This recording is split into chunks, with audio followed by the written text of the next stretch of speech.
America और Iran के बीच तनाव अब बेहद खतरनाक मोड़ पर पहुंचता नजर आ रहा है। एक तरफ कूटनीतिक बातचीत की कोशिशें चल रही हैं और दूसरी तरफ यानी कि युद्ध जैसी चेतावनियां खुलेआम दी जा रही हैं। ईरान के शीर्ष सैन्य अधिकारी ने अमेरिका को ऐसी चेतावनी दी है जिसने पूरी दुनिया का ध्यान खींच लिया है।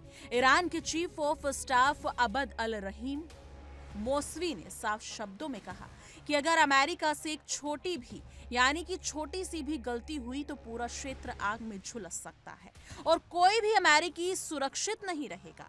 ये बयान ऐसे समय में आया है जब अमेरिका ईरान के आसपास अपनी सैन्य मौजूदगी बढ़ा रहा है। ईरानी सेना के प्रमुख अबद अल रहीम मौसवी ने सोमवार को बेहद सख्त लहजे में कहा कि दुश्मन की एक छोटी सी गलती ईरान को खुली कार्रवाई की छूट दे देगी। उन्होंने कहा कि अगर ऐसा हुआ तो दुनिया एक शक्तिशाली ईरान का ऐसा रूप देखेगी जैसा पहले कभी नहीं देखा गया। मौसवी के मुताबिक तब कोई भी अमेरिकी सुरक्षित नहीं रहेगा और इस पूरे क्षेत्र में लगने वाली आग अमेरिका और उसके सहयोगियों को जला डालेगी। ये बयान सीधे तौर पर अमेरिका और उसके सैन्य ठिकानों को निशाना बनाने यानी कि निशाने पर रखकर दिया गया माना जा रहा है। ईरानी सैन्य अधिकारी ने आगे कहा कि अगर युद्ध छिड़ता है तो क्षेत्रीय प्रतिरोध के पुरुष और महिलाएं मिलकर इस इलाके से बाहरी ताकतों की मौजूदगी को पूरी तरह खत्म कर देंगे।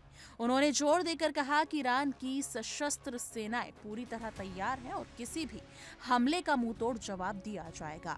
ईरान की ओर से यह भी साफ संदेश है कि वो ना तो दबाव में आएगा और ना ही किसी सैन्य धमकी से पीछे हटेगा। ये बयान ऐसे वक्त में आया है जब अमेरिका ने ईरान के नजदीक अपनी सैन्य तैनाती बढ़ा दी है। अमेरिकी नौसेना की गतिविधियां तेज हुई हैं और खाड़ी क्षेत्र में युद्धपोतों की मौजूदगी ने हालात को तनावपूर्ण बना दिया है। पिछले हफ्ते अमेरिकी राष्ट्रपति डोनाल्ड ट्रंप ने कहा था कि ईरान अमेरिका के साथ गंभीर बातचीत कर रहा है, लेकिन साथ ही उन्होंने ये भी साफ कर दिया था कि अगर जरूरत पड़ी तो सैन्य कार्रवाई से भी इनकार नहीं किया जाएगा। यानी कि अमेरिका एक तरफ बातचीत की बात कर रहा है और दूसरी तरफ ताकत का प्रदर्शन भी कर रहा है। हालांकि इसी तनाव के बीच कूटनीतिक स्तर पर भी हलचल तेज हो गई है। ईरान के विदेश मंत्रालय के प्रवक्ता इस्माइल बघाई ने कहा कि अमेरिका के साथ तनाव कम करने के लिए अलग अलग कूटनीतिक प्रतिक्रियाओं पर विचार किया गया है। यानी कि उम्मीद जताई जा रही है कि आने वाले दिनों में सकारात्मक नतीजे सामने आ सकते हैं। बघाई के मुताबिक क्षेत्रीय देश संदेशों के जरिए मध्यस्थता कर रहे हैं और बातचीत की नई बिंदुओं पर भी चर्चा हो रही है। ईरान की ओर से ये संकेत दिए जा रहे हैं कि आने वाले दिनों में अमेरिका के साथ बड़ी वार्ता हो सकती है।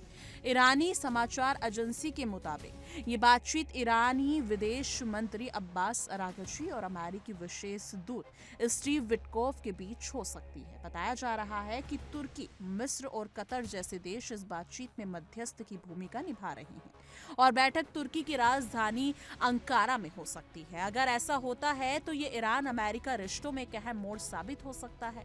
हालांकि ईरान ने अपनी कुछ लाल रेखाएं भी साफ कर दी हैं।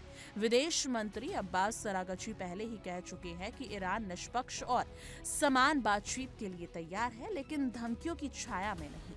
उन्होंने स्पष्ट शब्दों में कहा कि ईरान का मिसाइल कार्यक्रम और उसकी रचनात्मक क्षमताएं किसी भी बातचीत का हिस्सा नहीं होंगी। ईरान का मानना है कि उसकी सैन्य ताकत उसकी संप्रभुता से जुड़ा मामला है और उस पर कोई समझौता नहीं किया जा सकता। अरागची ने अमेरिका पर भी आरोप लगाया है। उन्होंने कहा कि वो गलत सूचनाओं से प्रभावित हो रहे हैं। उनका कहना है कि अगर अमेरिका वास्तव में क्षेत्रीय स्थिरता चाहता है तो उसे ईरान के साथ समझदारी से समझौता करना होगा, ना कि दबाव और धमकियों के जरिए। ईरान बार बार ये दोहरा चुका है कि किसी भी बातचीत की शुरुआत बिना पूर्व शर्तों और धमकियों की होनी चाहिए। दूसरी तरफ ट्रंप प्रशासन का कहना है कि वो ईरान के परमाणु कार्यक्रम और क्षेत्रीय तनाव को लेकर बातचीत करना चाहता है।